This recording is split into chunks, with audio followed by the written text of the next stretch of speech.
Hey guys, it's David from theunlocker.com, and today we're going to do a review of Google's first ever tablet, the Nexus 7.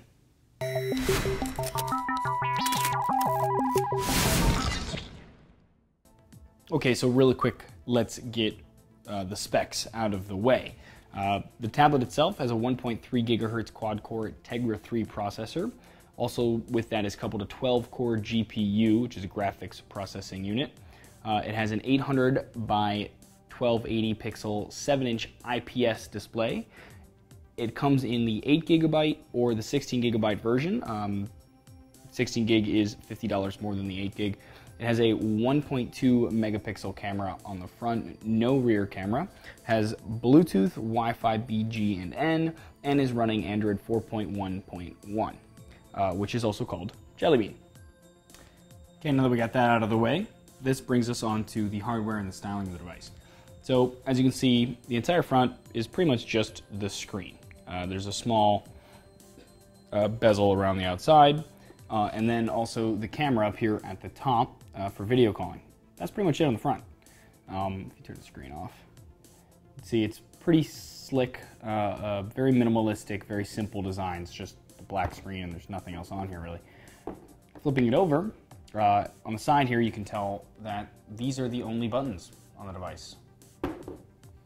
They are the volume rocker and the power button. That's it, no more buttons. Again, going with that simple design.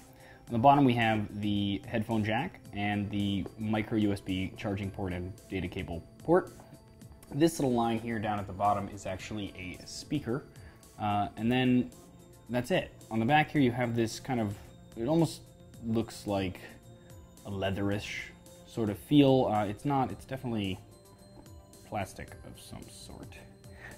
But it does give a nice, like I said, leather feel to it, and it's a lot better than just having a hard, slick plastic back. Also on the back you see Asus, which is the manufacturer of this device, and the Nexus brand. Again, that's it.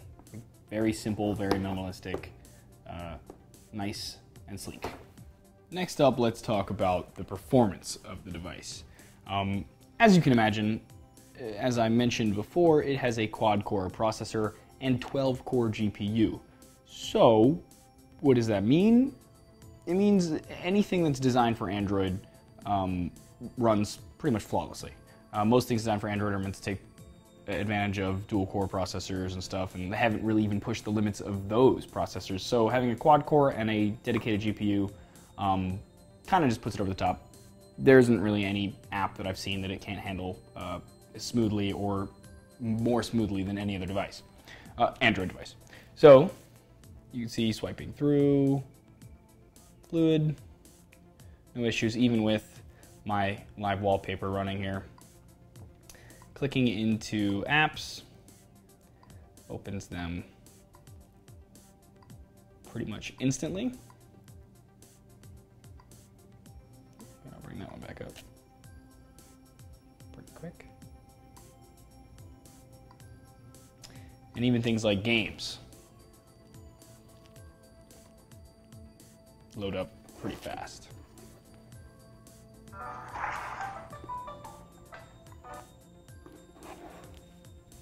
Okay, to further kind of just bring the point home for the performance aspect, I'm running a Nintendo 64 emulator here, and we're playing, well, Super Mario.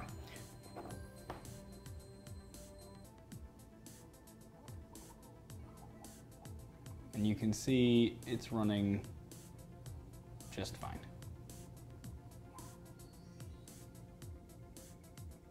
Without any stutters or stops or anything like that I've experienced on other devices.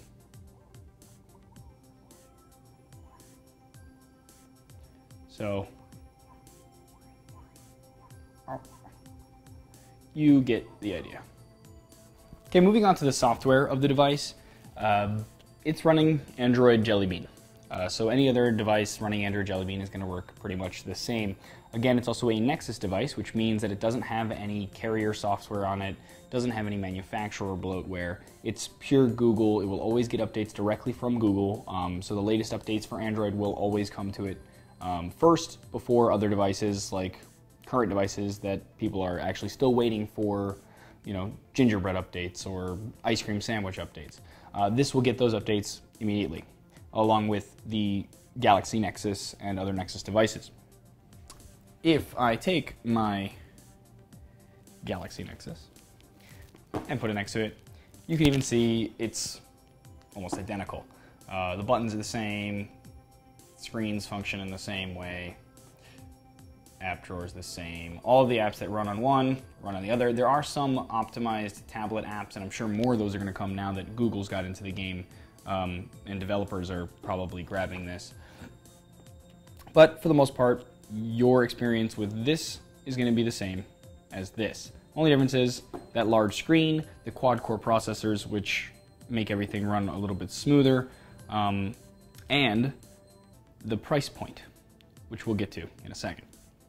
If you're not familiar with Android Jelly Bean and you're curious about some of the changes that it has or just how Android works in general, feel free to head to the link underneath this video on our site for our complete Android 4.1 Jelly Bean walkthrough, and that'll explain kind of the ins and outs of Android and Jelly Bean and all that kind of stuff that we're not going to delve into the specifics here because, as I mentioned before, Jelly Bean on one device is going to be the same as Jelly Bean on another.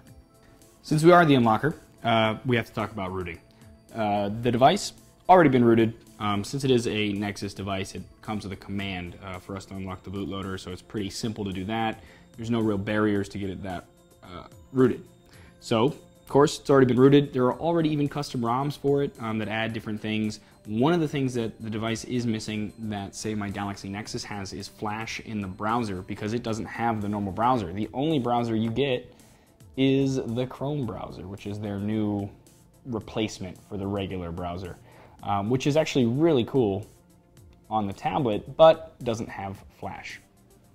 So that's one of the fixes that some developers have been working on. They have put Flash back into the browser.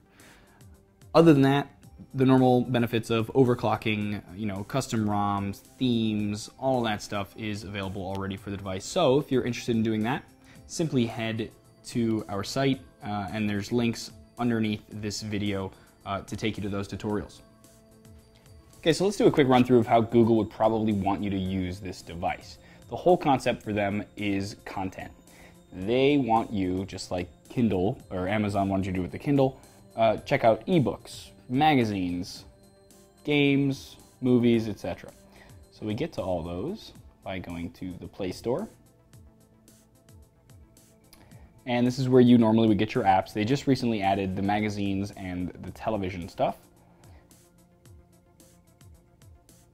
And you go through here, and the prices are very similar to, say, Amazon or iTunes or any of those.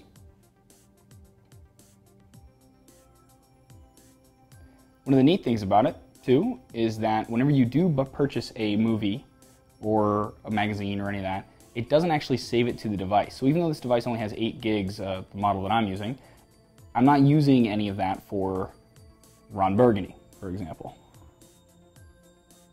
What happens is,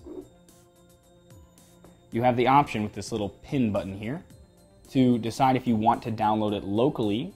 If you don't push that, then it'll stream over the internet. So let's do that and see how that works.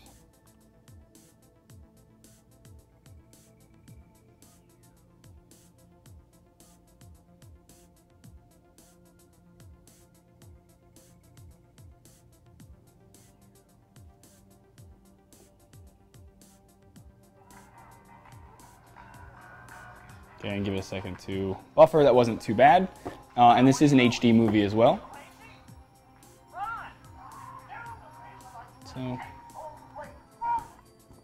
there you go. So that's a neat little way of having your content so long as you're connected to a Wi-Fi network and not having it take up your storage space. In addition to the movies, their new thing that they added is the magazines. So you can go to your magazine section. It's got this neat little UI with all the magazines you've downloaded.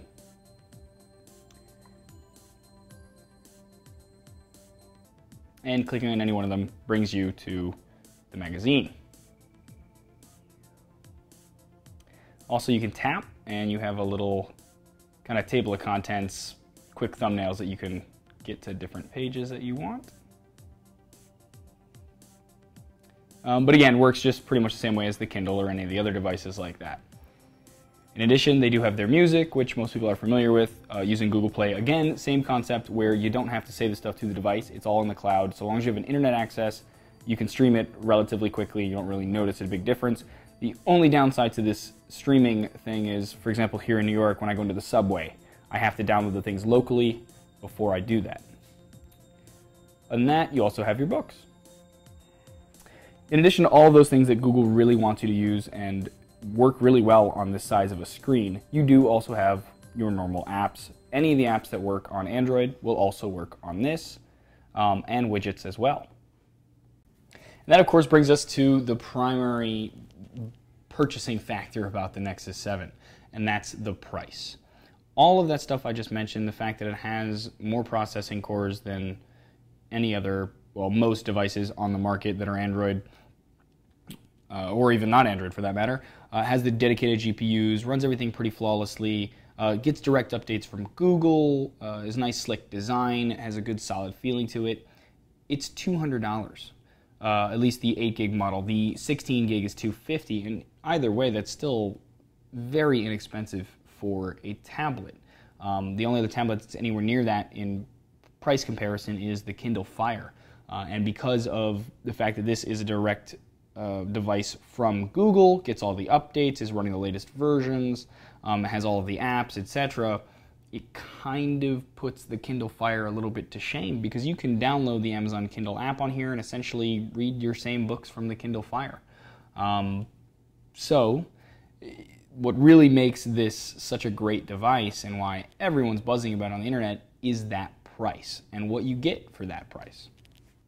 Okay, as for the verdict, it's hard to beat a device with this kind of performance, this kind of battery life. It lasts at least 10 hours while using it.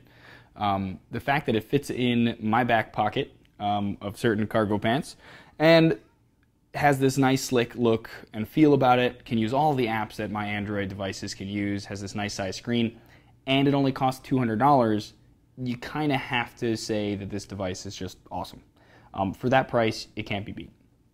Some of the little cons that I did notice, which are nowhere near the pros at this point, especially that price point, is the fact that there is no Flash in the browsers, and any of the browsers that you download off the Android market that say they support Flash still don't work.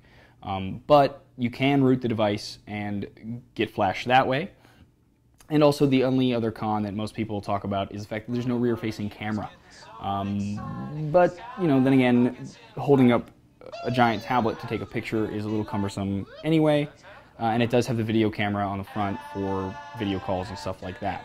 Another thing I also noticed is that because I have Google Plus installed and instant upload on my Android phone, all of the pictures I take with my Android phone end up in the gallery of the tablet automatically anyway.